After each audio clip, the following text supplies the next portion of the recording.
हरे कृष्ण, राधे राधे। नवंबर सन 1957 में कानपुर में श्री सर्व वैदिक शाखा सम्मेलन हुआ था। उस अवसर पर काशी के विद्वान पंडित श्री लाल बिहारी जी मिश्र से हमारी कुछ परलोक संबंधी बातें होने लगी। आपने अपनी पूरी जांच की हुई कुछ परलोक संबंधी घटनाएं सुनाई थी।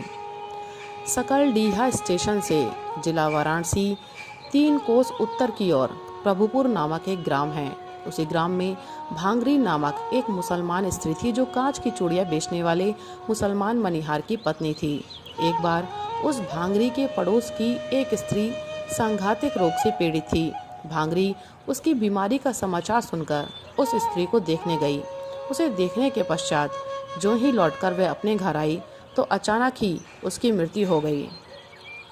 अपने घर से उस बीमार स्त्री के पास जाने से पहले वह बिल्कुल ही स्वस्थ थी। उसे किसी भी प्रकार का कोई रोग नहीं था। भांगरी मुसलमान थी।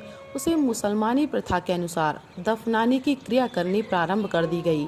उसे दफनाने के लिए गांव से बाहर जंगल के कब्रिस्तान में एक गड्ढा भी खोद लिया गया और भांगरी के शव को वस्त्रों से लपेटकर सी दिया गया।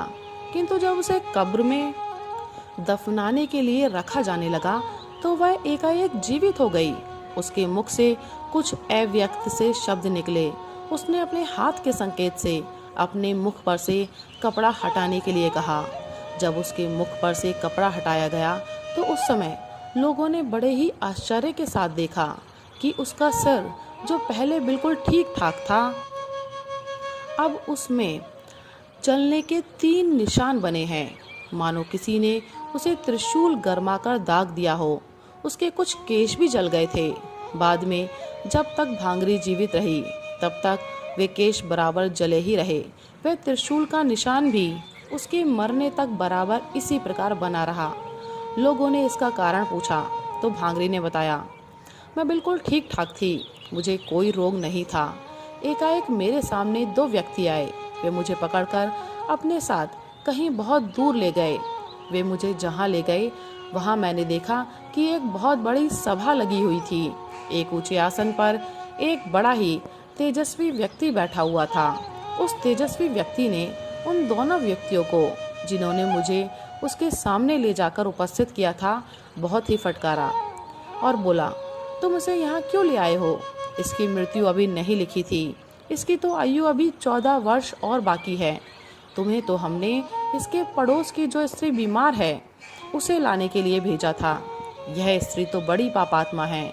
जब तक अपनी आंखों से अपनी दोनों लड़कियों के मरने का दुख देख लेगी तभी मरेगी। तुम लोगों ने इसे व्यर्थ कष्ट दिया है, इसलिए इसके हित की दृष्टि से त्रिशूल से इसके सर को दाग दो, ताकि अब जाने के बाद यहाँ पर आने की बात इसे याद रहे, यह पापों से बचे। उन्होंने मुझे झट से त्रिशूल से दाग दिया। इसी कारण ये मेरे सर के बाल जल गए हैं और मेरे सर पर उनका लगाया हुआ त्रिशूल का निशान बना हुआ है। भांगरी की बताई हुई चारों ही बातें सत्य सिद्ध हुई। सर में यमदूतों द्वारा लगाया गया चिन्ह जीवन भर बना रहा। जिस समय भांगरी जीवित हुई थी उसी समय उसके पड़ोस की बीमार स्त्री का देहावसान हो गया। 14 वर्ष के भीतर ही सचमुच भांगरी के सामने उसकी दोनों लड़कियां मर गईं। उनके मरने का घोर दुख उसे अपनी आंखों से देखने को मिला। 14 वर्ष पूरे कर वह 15वें वर्ष में मर गई। राधे राधे, हरे कृष्ण।